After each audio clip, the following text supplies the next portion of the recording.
Happy Cookie Day from Nanook Lodge. Today we're going to tackle my favorite cookie in the whole wide world. No, it's not chocolate chip. I love chocolate just as much as the next person. Some great dark chocolate is super yummy. But chocolate chip cookies aren't really my favorite cookie. I love a great molasses cookie. Not a ginger snap, which would tend to be hard and crunchy, but a nice, soft, chewy molasses cookie with a little bit of sugar on the outside that gives it just a bit of crunch. So let's show you how to put everything together. So let's walk through the ingredients that you'll need to make a great molasses cookie. I started with butter. We've got white sugar and brown sugar. We're going to use a couple of eggs, salt, molasses. I love the grandma's brand. It's just got great flavor. A little bit of baking powder, of course flour, and then our spices, cinnamon, ginger, and I add a little bit of clove and star anise, and it just gives a little bit more punch to the flavor and a little more depth of flavor than just plain ginger and cinnamon. And then the final thing to give it some crunch is we're going to make dough balls out of the cookie dough when it's done. And we're going to roll this in this stuff turbinado sugar. It's a brown sugar that's fairly coarse, and that's what's going to give it its crunch when it's out of the oven and has cooled down. You'll get that crunch on the outside and still the yummy chewiness on the inside. Okay, we are prepped and ready to get mixing. We're going to do it in 3 stages. I've got the butter and the sugars together. We're going to cream those together. So that means we're going to whip it at high speed until it gets nice and light and fluffy and everything's incorporated. Then we'll scrape down the sides and we're going to add the wet ingredients, the molasses and the eggs. Let that get well mixed with the sugars and the butter. And then finally we'll add the dry ingredients. I've got those all mixed, not mixed, portioned and ready to go as well. We've got salt, baking soda. I put all 4 spices in one bucket and of course the flour. Let's mix it up.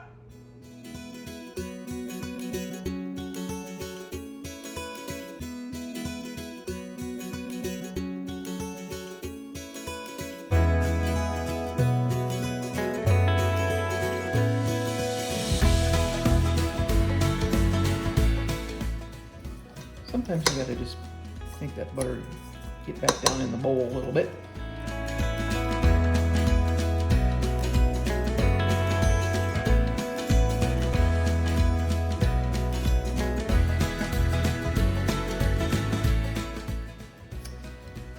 Now that it's well creamed together, you want to just make sure you scrape down all the sides before you add the wet ingredients in there.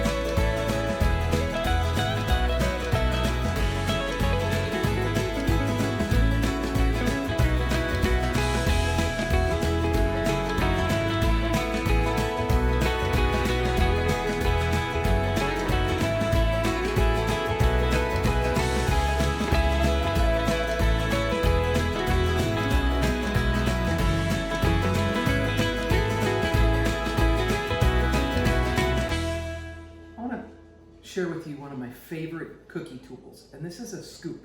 This happens to be a number 30 scoop, and in the restaurant business that just means 30 scoops per quart. So this is slightly more than an ounce scoop, but it's probably a couple of tablespoons if you wanted to do it that way.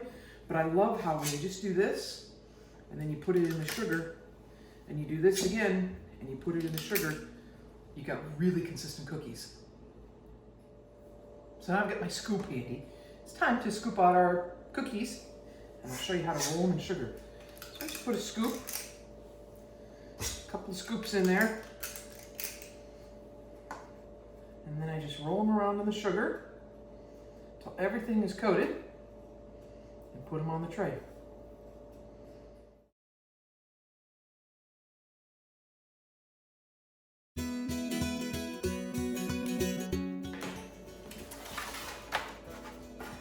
I can get about 10 on a tray.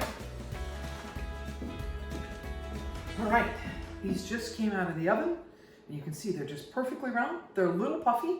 As they cool, they will settle and get nice and chewy and soft and you can see the sugar crinkles on there, and they're just gonna be perfect. All right, our cookies have been out of the oven. They've cooled to room temperature now, and they're just beautiful. They're all very similar in size. They've got a nice crackly appearance. The sugar gives it a little bit of sparkle.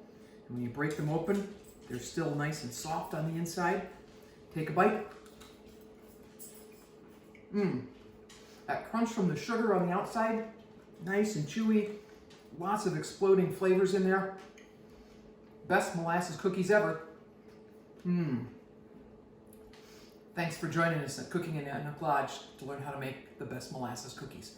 In my opinion, anyway. Have a great day.